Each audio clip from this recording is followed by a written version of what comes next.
Good morning, welcome to easy grammar. আমাদের ভেতরে অনেক সময় দ্বন্দ্ব কাজ করে। আমরা কি করব ঠিক করে উঠতে পারি না।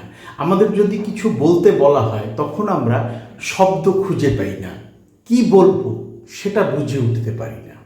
এই যে মনের ভেতরে দ্বন্দ্ব, কনফিউশন, কথা বলার সময় কথা খুঁজে না পাওয়া, ডিসিশন নেওয়ার সময় কি করব কি না করব সেটা ঠিক করে উঠতে না পারা, এই ব্যাপারটাকে ইংরেজিতে প্রকাশ করতে গেলে একটা ফ্রেজ ব্যবহার করতে হয়।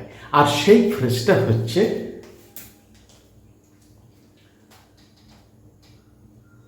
At a loss.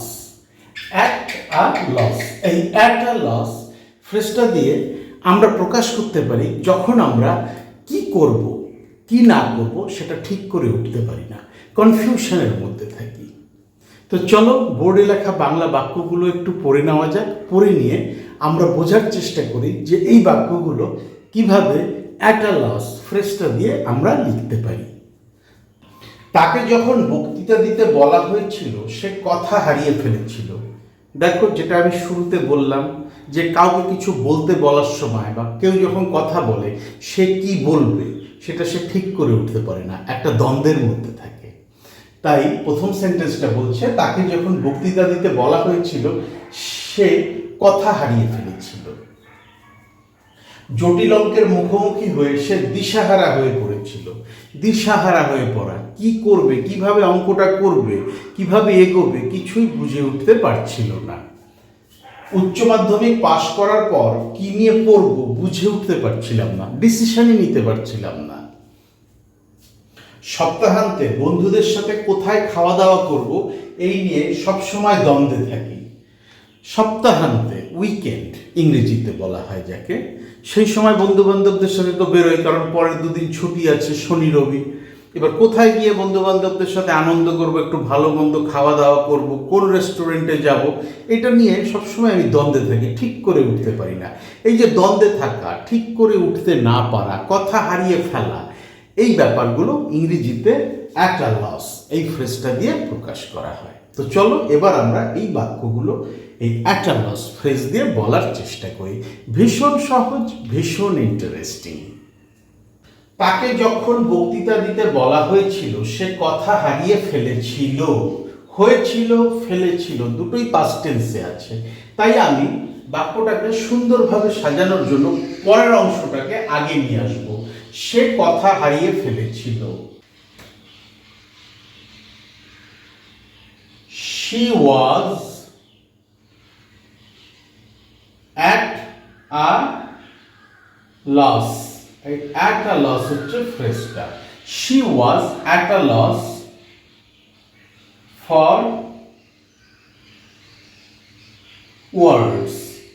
সে কথা হারিয়ে ফেলেছিল, কথা খুঁজে পাচ্ছিল না, শব্দ খুঁজে পাচ্ছিল না। কখন? যখন তাকে বক্তৃতা দিতে বলা হয়েছিল। When she was asked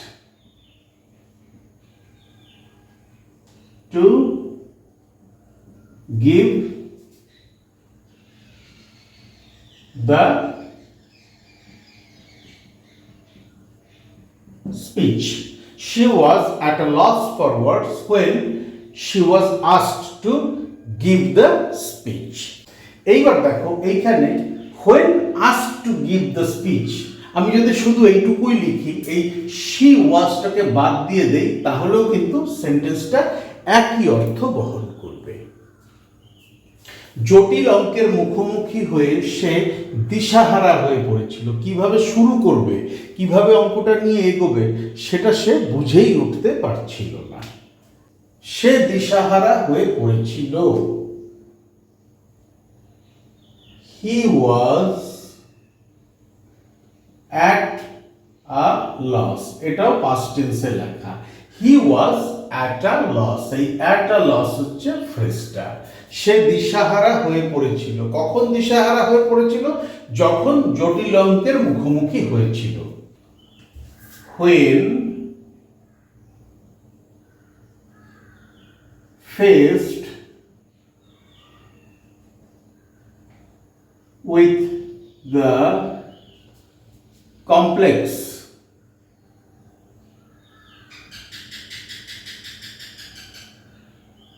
math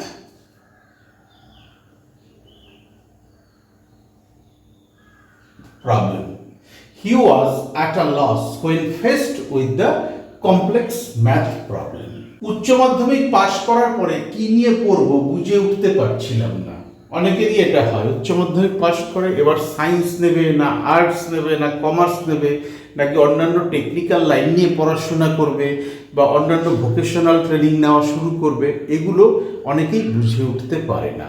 এখানে আমারও ঠিক সেই অবস্থাই হয়েছিল যে উচ্চ মাধ্যমিক পাশ করার পর কি নিয়ে পড়বো বুঝে উঠতে পারছিলাম না, ডিসিশন নিতে পারছিলাম না। উচ্চ মাধ্যমিক পাশ করার পরে after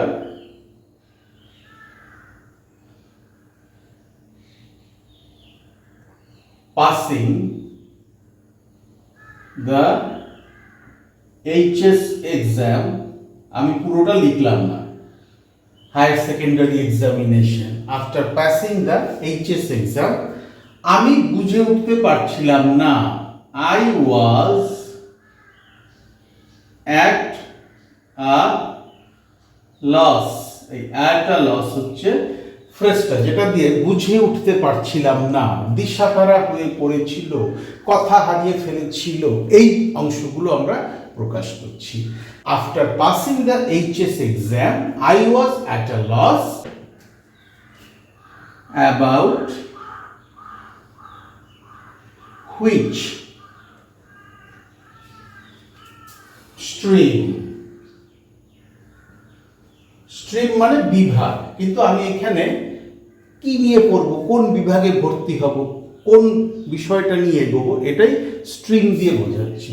I was at a loss about which stream to choose, কোন বিষয়টা পছন্দ করব, কোন বিষয়টা বেছে নেব সেটা বুঝে উঠতে পারছিলাম না। এই যে বুঝে উঠতে না পারা, এটাই আমরা at a loss ফ্রেজটা দিয়ে প্রকাশ করলাম।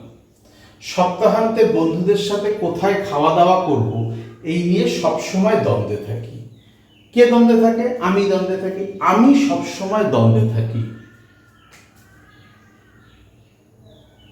I am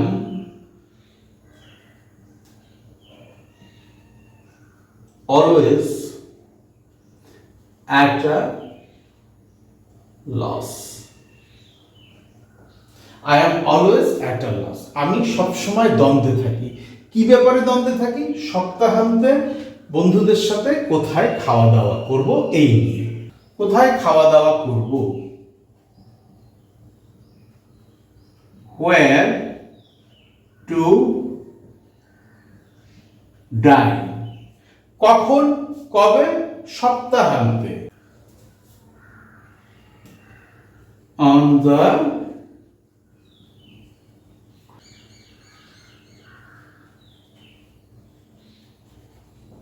weekend অথবা উইকেন্ডসও দিতে পারো।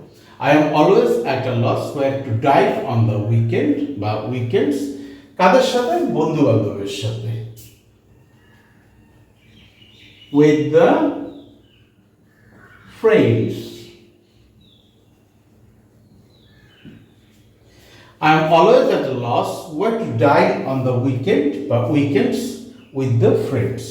সপ্তাহান্তে বন্ধুদের সাথে কোথায় খাওয়া দাওয়া করব, কোথায় বসে একটু সবাই মিলে মজা করে খাবো, এটা আমি ঠিক করে উঠতে পারি না। এই নিয়ে সবসময় দ্বন্দ্বে থাকি। কোনো কিছু ঠিক করে উঠতে না পারা, কিছু বুঝে উঠতে না পারা, সবসময় মনের ভিতরে একটা দ্বন্দ্বে থাকা, কনফিউশনে থাকা, এই ব্যাপারটা বোঝাতেই আমরা অ্যাট আ লস ফ্রেজটা ব্যবহার করি। ভীষণ সহজ এবং সুন্দর একটা ফ্রেজ। প্রয়োজন হলে বোর্ডের একটা স্ক্রিনশট নিয়ে নাও, নিজেদের ভেতরে প্র্যাকটিস করার সময় এই স্ক্রিনশটটাকে রেফারেন্স হিসাবে কাজে লাগাতে পারবে। আর কোথাও যদি আটকে যায়, আমার তো মনে হয় না এখানে কঠিন কিছু আছে, তবু কোথাও যদি আটকে যায় আমার ভিডিওর কমেন্ট সেকশনে লিখে জানাও। ডেসক্রিপশন বক্সে আমার ইমেল অ্যাড্রেস দেওয়া আছে। চাইলে সেখানেও যোগাযোগ করতে পারো। Thank you so much for your time and attention. Have a nice day.